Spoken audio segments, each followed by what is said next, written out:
Abra sua Bíblia comigo, por gentileza, no livro de Apocalipse, capítulo 20. Apocalipse, capítulo 20, versos de 1 a 15. Apocalipse 20, de 1 a 15. Eu queria que você acompanhasse comigo a leitura e, lido o texto, permanecesse com a sua Bíblia aberta. Está escrito o seguinte: Então vi descer do céu um anjo, tinha na mão uma chave do abismo e uma grande corrente. Ele segurou o dragão, a antiga serpente, que é o diabo, Satanás, e o prendeu por 1000 anos. Lançou-o no abismo, fechou-o e pôs selo sobre ele, para que não mais enganasse as nações até se completarem os 1000 anos. Depois disto, é necessário que ele seja solto pouco tempo. Vi também tronos, e nestes sentaram-se aqueles aos quais foi dada a autoridade de julgar. Vi ainda as almas dos decapitados, por causa do testemunho de Jesus, bem como por causa da palavra de Deus, tantos quantos não adoraram a besta, nem tampouco a sua imagem, e não receberam a marca na fronte e na mão, e viveram e reinaram com Cristo durante 1000 anos. Os restantes dos mortos não reviveram, até que se completassem os 1000 anos. Esta é a primeira ressurreição. Bem-aventurado e santo é aquele que tem parte na primeira ressurreição. Sobre esses, a segunda morte não tem autoridade. Pelo contrário, serão sacerdotes de Deus e de Cristo, e reinarão com ele os 1000 anos. Quando, porém, se completarem os 1000 anos, Satanás será solto da sua prisão e sairá a seduzir as nações que há nos 4 cantos da terra, Gog e Magog, a fim de reuni-los para a peleja. O número dessas é como a areia do mar. Marcharam então pela superfície da terra e sitiaram o acampamento dos santos e a cidade querida. Desceu, porém, fogo do céu e os consumiu.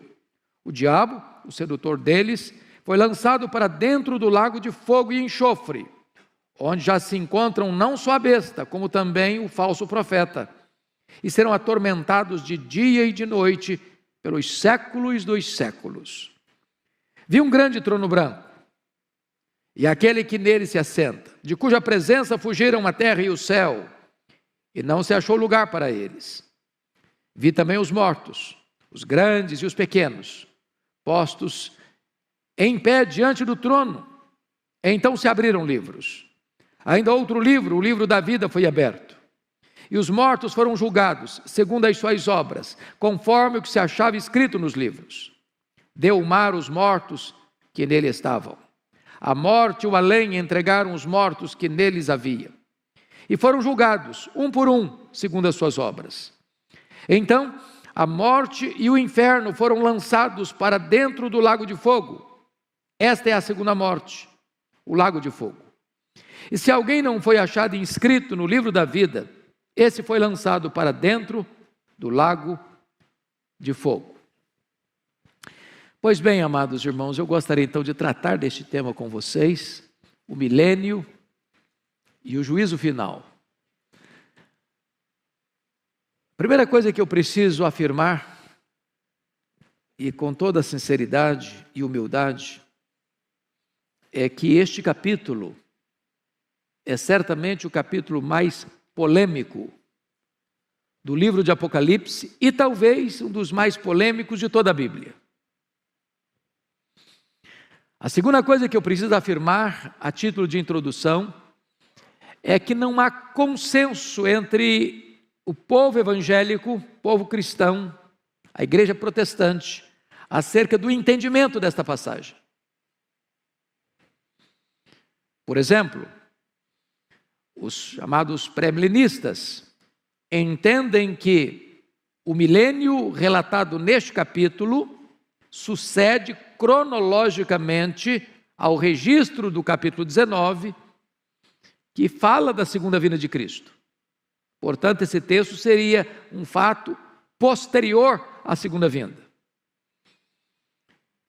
Para os amilenistas, que entendem que o livro de Apocalipse não é um livro que segue uma linha cronológica linear, que parte do ponto 1 ao ponto 10, ou ponto 0 ao ponto 10, mas que o livro de Apocalipse, ele é entendido em sessões paralelas e progressivas, e que as mesmas verdades são apresentadas em telas diferentes.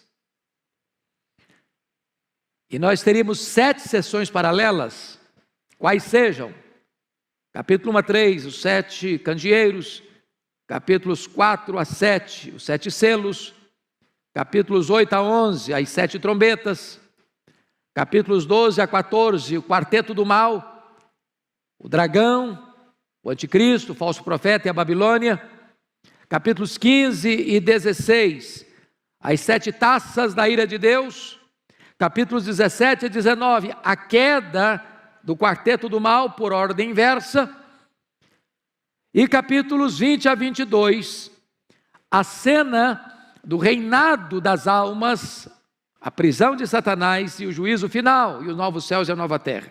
De tal forma que, na perspectiva milenista, o capítulo 20 não sucede cronologicamente ao 19, mas retorna à primeira vinda de Cristo. Como o capítulo 11, por exemplo, encerra com a segunda vinda, e o capítulo 12 começa com o nascimento de Cristo.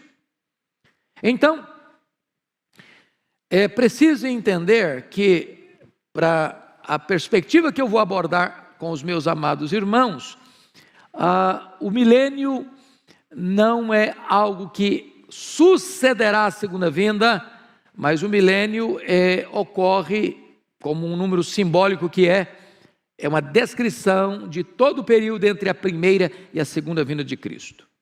A interpretação de um milênio literal enfrentaria algumas dificuldades que eu gostaria de levantar. Primeiro, nós não encontramos essa ideia em nenhum dos 4 evangelhos. Nós não encontramos essa ideia em nenhuma das cartas de Paulo. Nós não encontramos essa ideia em nenhuma das cartas gerais. Nem no livro de Hebreus, nem em Tiago, nem em Pedro, nem em João, nem em Judas. Portanto, a ideia de um milênio literal não é respaldada pelo Novo Testamento, apenas aparece aqui em Apocalipse 20. Segundo, o milênio fala de Cristo reinando fisicamente neste mundo. Essa é a ideia que se tem de milênio, quem pensa no milênio literal. Mas a Bíblia toda nos informa que o reino de Cristo não é político, não é físico, não é terrenal, mas é um reino espiritual. O meu reino não é deste mundo, disse Jesus. Terceiro, a ideia de um milênio na terra restabelece a ideia da preeminência dos judeus e reintroduz aquela distinção entre judeus, Israel e igreja. E parece-nos que é muito claro isso, e está posto isso lá em Efésios capítulo 2, que agora não tem mais essa distinção entre Israel e igreja. O Senhor Jesus só tem uma noiva, só tem uma igreja, só tem um rebanho, só tem um corpo. Ele é formado de judeus e gentios. Então não tem essa ideia de restabelecer Israel, como se a igreja fosse apenas um parênteses na história. Quarto, a ideia do milênio terrenal ensina que haverá pelo menos 2 ressurreições, uma de crentes antes do milênio e a outra de ímpios depois do milênio. E parece-nos que está absolutamente claro na Bíblia que a ressurreição é única, de crentes e descrentes, porque está posto lá em João 5, 28 e 29, que os mortos ouvirão a sua voz e sairão dos túmulos, uns para a ressurreição da vida, outros para a ressurreição do juízo. Quando isso se dará? Na segunda vinda de Cristo. E Paulo diz isso: quando ele vier, os mortos em Cristo ressuscitarão primeiro, não primeiro em relação aos outros mortos, mas primeiro em relação aos que estiverem vivos. Então a ressurreição é única e se dará na segunda vinda de Cristo. Quinto, a ideia do milênio cria a grande dificuldade da convivência de Cristo glorificado e santos glorificados convivendo com gente não glorificada. Pense você com um corpo de glória, enfrentando gente, indo para o banco, indo no supermercado, enfrentando o trânsito de São Paulo. É complicado. É um anticlímax. Difícil de entender isso. Sexto, como conceber a ideia de que as nações, estando sob o reinado de Cristo durante 1000 anos, de repente se rebelam contra Ele, para declarar guerra contra Ele? Outra situação adversa, para aceitar essa ideia de um milênio literal. E finalmente, todo o ensino do Novo Testamento é que o juízo é universal e seguirá imediatamente a segunda vinda de Cristo. Ele virá, se assentará no trono da sua glória e julgará as nações. Então o juízo final não se dará 1000 anos depois que ele voltar, mas imediatamente na volta dele. Bom, eu gostaria então, dito isto, de entrar na exposição do texto. E peço que você, com a Bíblia aberta, me acompanhe, porque eu quero tratar de quatro quadros distintos aqui. Primeiro, a prisão de Satanás, dos versos 1 a 3. O que significa a prisão de Satanás?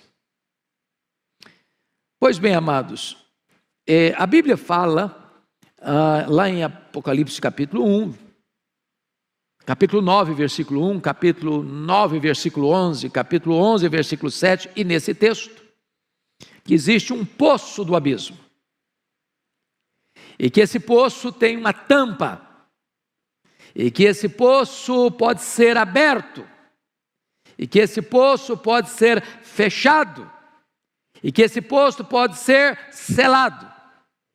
É o que está escrito aí. Vi descer do céu um anjo, tinha na mão a chave do abismo e uma grande corrente, segurou o dragão, a antiga serpente, que é o diabo, Satanás, e o prendeu por 1000 anos, lançou no abismo, fechou e pôs selo. Agora preste atenção comigo. Esta é uma linguagem, meus irmãos, simbólica. Como praticamente todo o livro de Apocalipse é um livro de símbolos, de imagens, visuais. Você não pode pensar numa besta, por exemplo, com 7 cabeças e 10 chifres. Desenha isso, veja o que vira. Então, são símbolos que têm significados. Se o diabo é um espírito, ele é, porque os anjos são espírito, e o diabo é um anjo caído. Você não prende um espírito com a corrente. Você não prende um espírito e bota uma tampa. O que significa isso? Significa que esse ser maligno, que é o diabo, que é Satanás, que é a antiga serpente, ele tem sua autoridade e seu poder restringidos. Essa é a ideia da prisão de Satanás. Não significa, entretanto, que Satanás está inativo, mas está limitado. Nas palavras de Lutero, Satanás é um cachorro na coleira de Deus. Ele só pode ir até onde a coleira o permite ir e não 1 centímetro a mais. Deus põe limites. Limites. E qual é o limite que foi imposto a ele? Confira comigo o verso 3. Lançou no abismo, fechou e pôs selo sobre ele, para que não mais enganasse as nações. Então vamos entender o que significa isso, não mais enganar as nações. Primeira coisa que eu chamo a sua atenção é que, do ponto de vista de hermenêutica, né, pastor Arival, a gente aprende isso no seminário, e aprende nos livros todo dia. que você não explica um texto claro à luz de um texto obscuro, mas você explica um texto obscuro à luz de um texto claro. Eu acho que serve para a teologia, deve servir para o direito também, acredito. A hermenêutica. Não é isso mesmo? Então, a pergunta é: o que é que o Novo Testamento tem a ensinar-nos acerca da prisão de Satanás? Isso tem a ver com a segunda vinda ou com a primeira vinda? Então, chamo a atenção de vocês para alguns textos. Primeiro, Mateus 12, 29. Vocês se lembram lá que o valente, que é o diabo, ele tem uma casa. Ele guarda em segurança todos os seus bens. Que bens são esses? Pessoas. Até que o mais valente, quem é o mais valente? Jesus. Entra na casa. Tira-lhe a armadura em que confiava, a panóplia dele. Amarra-o. E lhe divide os despojos, arranca os bens dele da casa dele. O que significa isso? Que o diabo, Satanás, ao ser preso, ter sua autoridade, seu poder restringido, ele não tem condições de impedir que uma pessoa que Deus escolheu, por quem Cristo morreu, chamado pelo Evangelho, seja impedida de crer no Senhor Jesus. É o Senhor Jesus que amarra o valente, e o fez na primeira vinda, e não acontecerá na segunda, mas na primeira vinda. Lucas 10, 17 e 18, diz que quando os discípulos regressaram, os 70, possuídos de alegria, dizendo: Senhor, os próprios demônios se nos submetem pelo teu nome, mas ele lhes disse: eu vi a Satanás caindo do céu como relâmpago. Limitação de poder. Jesus Cristo disse em João 12, 31 e 32, chegou o momento de ser julgado este mundo, e agora o seu príncipe será expulso. Eu, quando for levantado da terra, atrairei todos a mim. O diabo não pode impedir isso. Louvado seja Deus, irmãos. Se o diabo pudesse, você e eu não estaríamos aqui nessa noite. Se o diabo pudesse, você e eu não teríamos crido em Jesus. Se o diabo pudesse, nós não teríamos sido alcançados pela graça, lavados no sangue do Cordeiro, selados com o Espírito Santo da promessa, e o nosso nome não estaria no livro da vida. Se o diabo pudesse, a igreja não poderia enviar um missionário sequer, e não haveria sequer uma conversão nos campos missionários. Seu poder foi o quê? Cerceado e limitado e restringido. Essa é a ideia. Essa é a ideia. Pois bem, o que significa? Preste atenção nisso. No finalzinho do versículo 3, é necessário que ele seja solto por pouco tempo. O que significa esse pouco tempo em que Satanás será solto depois do milênio? Veja bem, a Bíblia usa algumas expressões para definir esse momento final que vai anteceder a volta de Jesus. Primeiro, a apostasia. Segundo, a grande tribulação. Terceiro, a manifestação do homem da iniquidade, ou do iníquo, que é o anticristo. Quarto, o pouco tempo de Satanás. Essas quatro expressões apontam para a mesma realidade.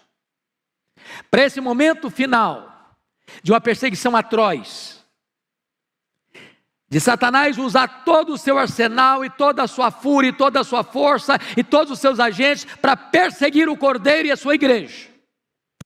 A grande tribulação, a apostasia, a manifestação do homem da iniquidade e o pouco tempo de Satanás.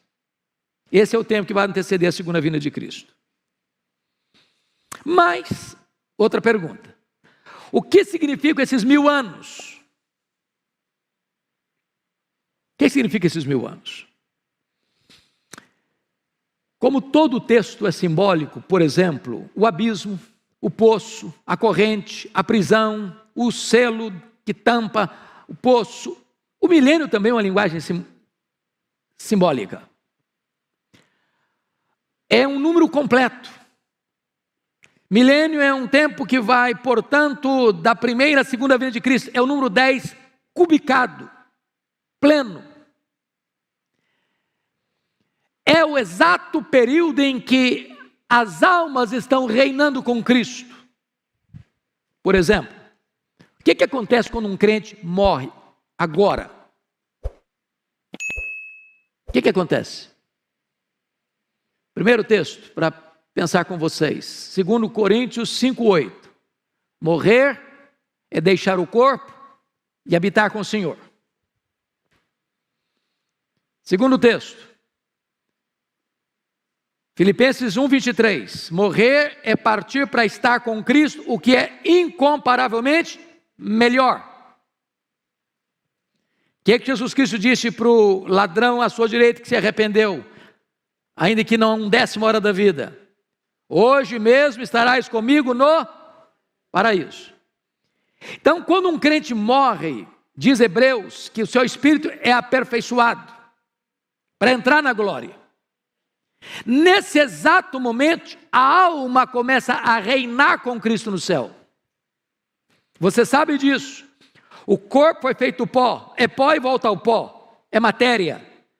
Mas a Bíblia diz que Deus soprou nas narinas daquele boneco de barro o fôlego da vida, e ele passou a ser alma vivente. O que é a morte? A palavra morte significa separação.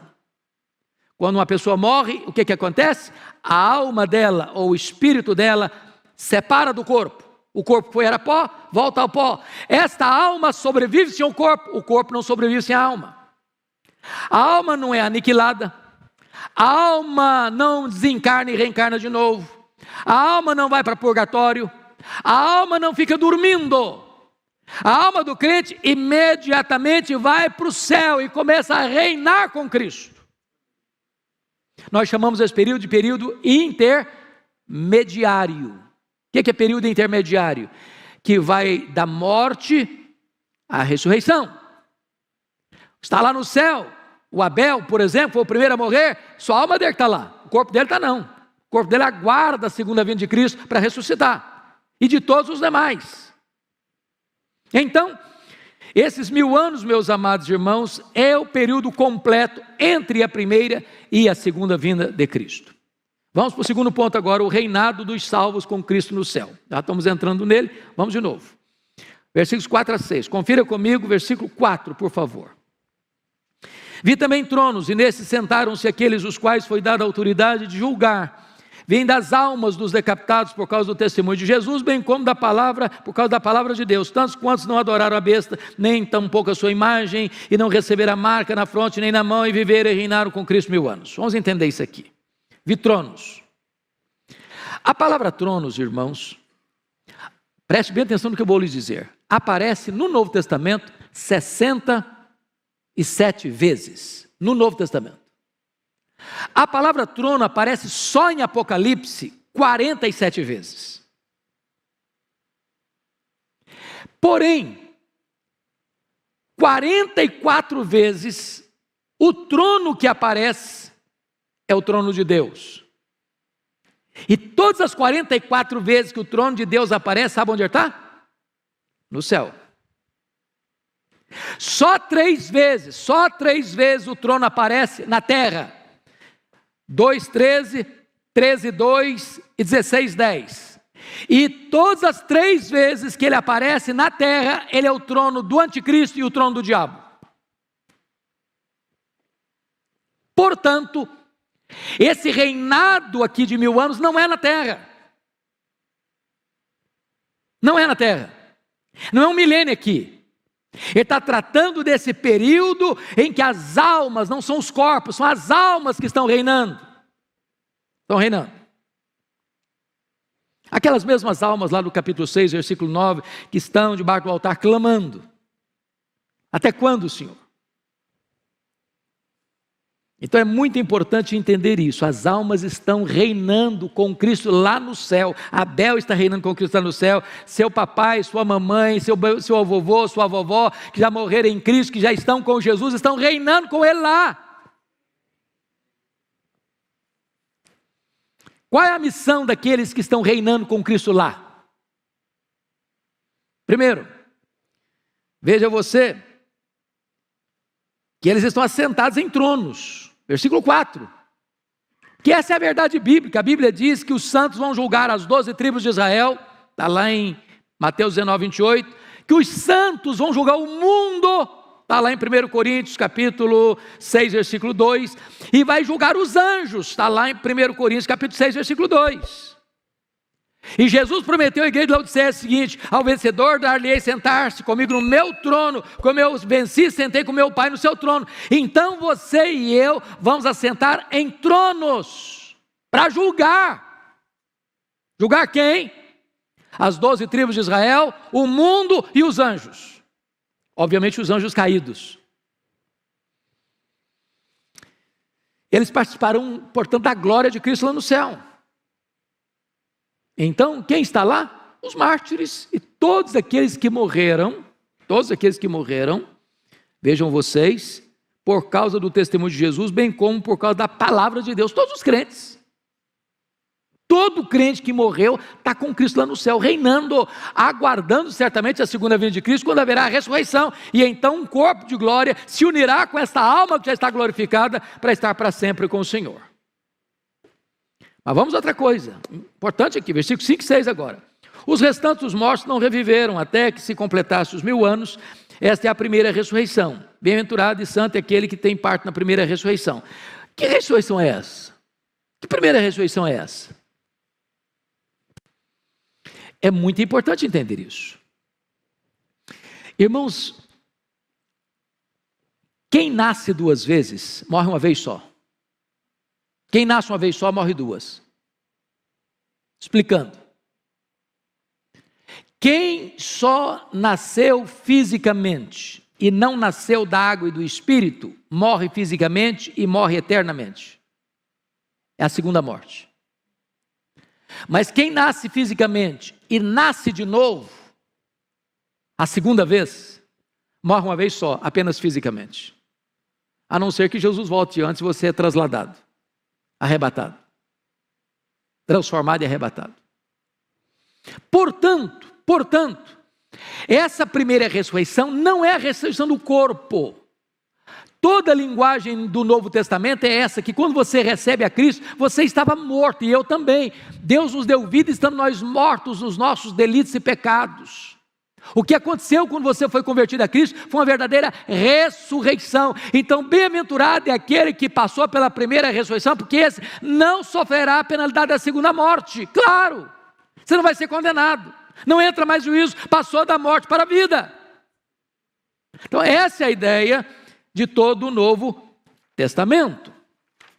Mas vamos ver agora, terceiro ponto, a derrota final de Satanás, versículos 7 a 10. Olha aí comigo. Quando, porém, se completarem os 1000 anos, Satanás será solto da sua prisão, e sairá e seduzirá as nações que há nos 4 cantos da terra, Gog e Magog, a fim de reuni-las para a peleja. O nome dessas é como a areia do mar. Então marcharam então pela superfície da terra, sitiaram o acampamento dos santos, a cidade querida, desceu porém fogo dos céus e consumiu. Vamos entender uma coisa aqui. Há 3 descrições dessa batalha no livro de Apocalipse, capítulo 16, 14 a 21, capítulo 19, 19 a 21 e 27 a 10. Não são 3 guerras diferentes, é a mesma guerra, é a guerra do Armagedon, é a guerra final. São telas diferentes, descrevendo o mesmo fato. O que esse texto está querendo dizer? É que antes de Jesus voltar, irmãos, não esperem num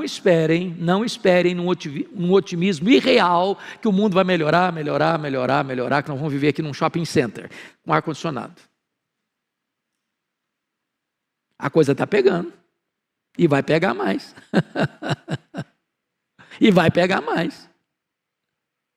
Espera tempo fácil não.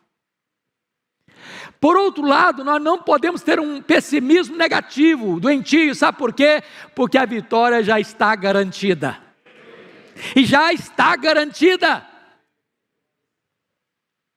Irmãos, o final da história já está escrito, e a vitória é do Cordeiro e da sua igreja. Pode o diabo espernear, pode o inferno se agitar, pode o mundo fazer confusão, pode todo mundo virar e perseguir a igreja, e massacrar a igreja, e torturar a igreja, e prender os crentes, e matar os crentes. A vitória já está selada. Bendito seja Deus. Pois bem, amados, agora vamos para a cena apoteótica da vitória sobre os inimigos, porque veja você que nós estamos falando de telas. No capítulo 19, versículo 20, você está com a Bíblia aberta aí, está a descrição aí da prisão da besta, com o falso profeta. E diz o texto que os dois foram lançados vivos para dentro do lago do fogo que arde em enxofre. Mas como Satanás, o diabo, a antiga serpente, é o maioral dessa trilogia maligna, João aguarda para descrever isso mais no final. E aí olha o que está escrito no capítulo 10, 20 e 10. O diabo, o sedutor deles, foi lançado para dentro do lago do fogo e enxofre, onde já se encontram não só a besta, como também um falso profeta, e serão atormentados de dia e de noite pelos séculos dos séculos. Então vamos entender uma coisa aqui. Não tem aniquilamento. O que tem é penalidades eternas. Eles vão ser atormentados, o que está escrito aí? De dia e de noite. É claro que é uma linguagem bíblica, porque na eternidade não tem nem dia nem noite, é eternidade. E a Bíblia fala que aqueles que vão para a condenação eterna são trevas exteriores, banidos para sempre. Mas está escrito mais, eles serão o quê? Atormentados. Quando? Pelos séculos dos séculos. Entenda isso, que o diabo não é rei nem no inferno. Ele vai ser atormentado no lago de fogo para sempre e sempre e sempre. Então tem muita gente enchendo a bola do diabo como se ele fosse o comandante, que ele mandasse, que ele reinasse, que lá ele faz... Não, ele vai ser atormentado. Bom, agora vamos para a cena do juízo final, versos 11 a 15, que é o último ponto que eu quero destacar. Primeiro, Cristo se assenta no trono como juiz. Olha o verso 11. Vi um grande trono branco. Obviamente, grande porque é o trono do universo. Julgar todas as nações. Ele é ao mesmo tempo universal e ele é também individual. Branco porque ele é um espelho da santidade e da justiça. E aquele que nele se assenta, de cuja presença fugiram a terra e o céu, e não se achou lugar para eles. Agora pense na majestade desse juiz, na grandeza desse juiz, na honradez desse juiz, que não macula sua toga, que não mancha suas vestes sagradas, que nunca deixou se subornar para condenar o inocente ou para inocentar o culpado. Ele é o reto juiz, ele é o justo juiz, ele é o próprio Cordeiro, ele é o próprio Senhor da igreja, ele é o próprio Salvador da igreja, ele é Jesus, ele foi escalado para essa função, ele é o juiz. E ele é tão glorioso, ele é tão majestoso, que na presença dele o céu e a terra ficam com vergonha e se encolhem. Segundo lugar, os mortos ressuscitam para o julgamento. Olha versos 12 a 14. Vi também os mortos, os grandes e os pequenos, postos em pé diante do trono. Então, quem vai estar lá? Todo mundo. Crentes, não crentes, grandes, pequenos, ricos, pobres, doutores, analfabetos, ateus, agnósticos, místicos,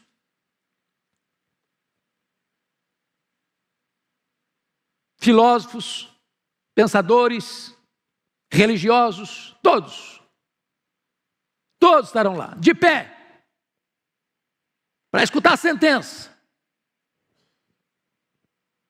Que mais? Confira comigo.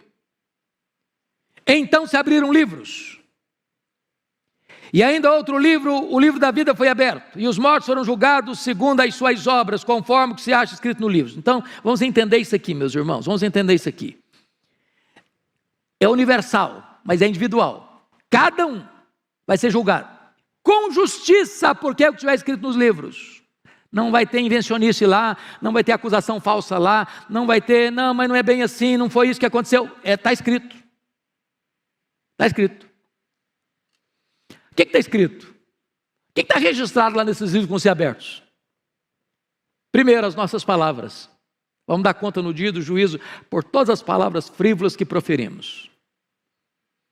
Nesse quesito, quem se salva? Ninguém. Deixa eu só fazer um checklist breve e rápido aqui. Alguma vez você já falou mal dos outros? Já espalhou fake news também? Você já xingou alguma vez? Já contou alguma piadazinha meio sem graça? Ficou com vergonha depois, mas contou? Já se destemperou emocionalmente, já perdeu o controle emocional, já falou asneira? Bom, se você falar para mim que nunca, eu vou duvidar da sua honestidade. Então, nesse quesito, culpado.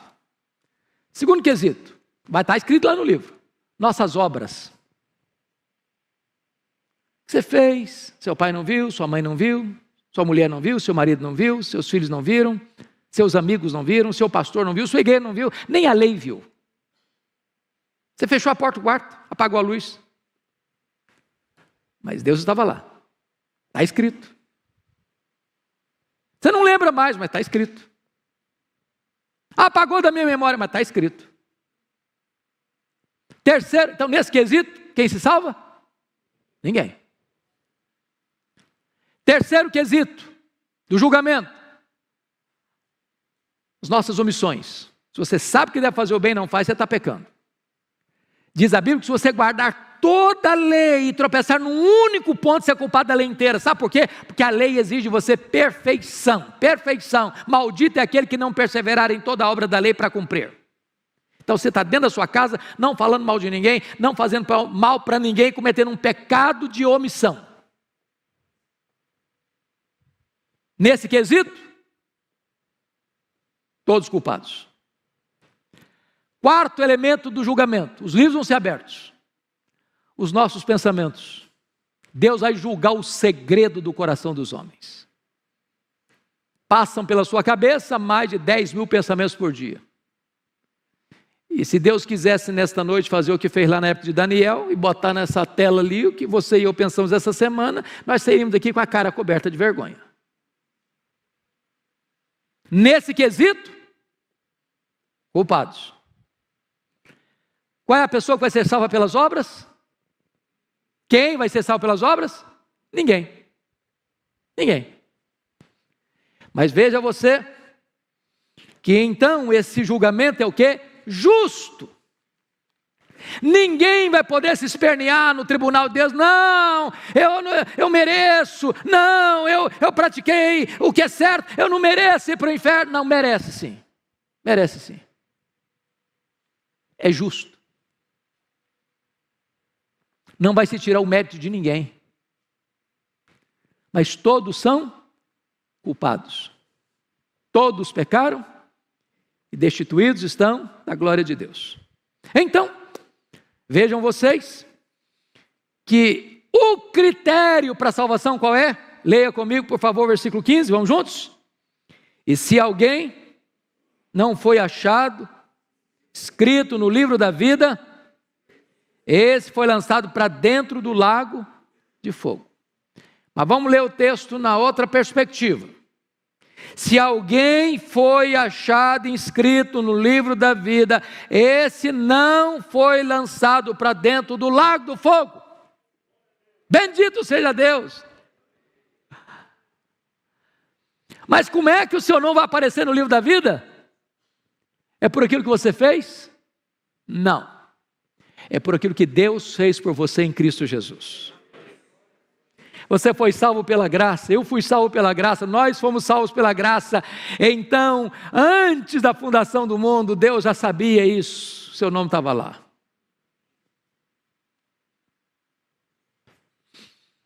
E aí você, em vez de ser lançado no lago do fogo, você vai ser convidado para as bodas do Cordeiro. Vai entrar para uma festa que nunca mais vai acabar. E você vai reinar com Cristo. Você vai se alegrar em Cristo. Você vai conhecer a Cristo. Você vai fruir a presença de Cristo.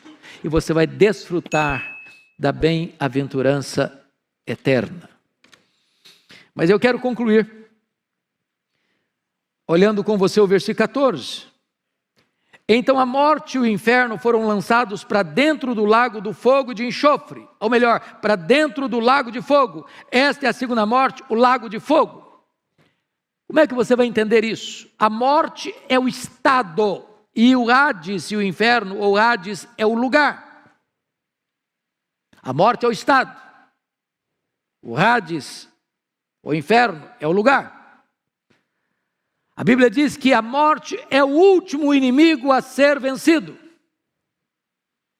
E o inferno aqui, que é Hades, preste bem atenção nisso, é exatamente o lugar onde os ímpios são atormentados no estado intermediário. Lembra lá da parábola que Jesus contou, Lucas 16?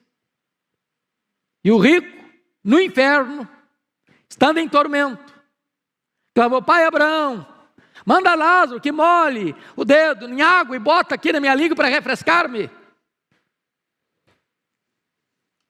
Depois da segunda vinda e do juízo, não haverá mais separação entre corpo e alma, nem no céu, nem no inferno. E a vitória de Cristo sobre os seus inimigos será completa e final. Quem vai estar lá? 19 e 20, o anticristo e o falso profeta. 20 e 10, quem vai estar lá? O diabo. Quem vai estar lá? 20 e 14, a morte e o inferno. Quem vai estar lá? Finalmente, 20 e 15, todo aquele cujo nome não está escrito no livro da vida. Os que não creram. A próxima cena do juízo é esta: vi novo céu e nova terra, os quais habita a justiça. O tabernáculo de Deus vem habitar com o povo, com o seu povo, e nós estaremos para sempre com o Senhor, desfrutando das bem-aventuranças eternas. Irmãos, a palavra de Deus é tão linda, é tão rica, é tão majestosa, é tão consoladora para o nosso coração. E eu queria concluir hoje com uma pergunta, muito solene, e a pergunta é esta: você que está aqui hoje, que veio aqui hoje, você está preparado para este grande dia?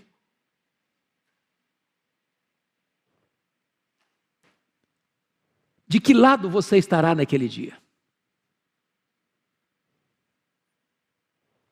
Segunda pergunta: hoje, agora, você já está debaixo do sangue do Cordeiro? Ou ainda você está debaixo do peso e condenação dos seus pecados? Terceira colocação: hoje é o tempo oportuno. Agora é o momento de você se arrepender e voltar-se para Jesus enquanto é tempo. Hoje, Ele pode ser o seu advogado. Amanhã, certamente, Ele será o seu juiz. A decisão é sua, intransferivelmente sua.